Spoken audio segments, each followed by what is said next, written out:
পুজো তো এসেই গেল, তাই নারকেল ছিল একটা বাড়িতে, নাড়ু করব। তবে নারকেলটা আমি কিনিনি, আমি গেছিলাম একটা দিদির বাড়িতে বিশ্বকর্মা পুজোয়, তোমাদের ওই দিনকে ব্লগে দেখিয়েছি। ওখান থেকে দিদিটা আমাদের নারকেল দিয়েছিল। সেই নারকেলটা কি করব ভেবে পাচ্ছিলাম না।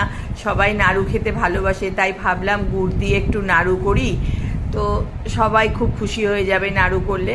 তো আমি দেখো নারকেলটাকে আগেই কুড়িয়ে রেখে দিয়েছিলাম, তারপর ভালো করে গুড় দিয়ে একটু হাত দিয়ে চটকে নিতে হয়, তাহলে পাকটা বেশি ভালো হয়। দেখো আমি ভালো করে চটকে নিয়েছি নারকেলটাকে। এবার কড়াইয়ের মধ্যে আস্তে আস্তে করে জাল দিচ্ছি। দেখো গুড় থেকে কতটা জল বেরিয়ে গেছে। এইবার জাল দিতে দিতে তখন পাক চলে আসবে, পাক চলে এলেই তখন আমি নাড়ুটা পাকাবো।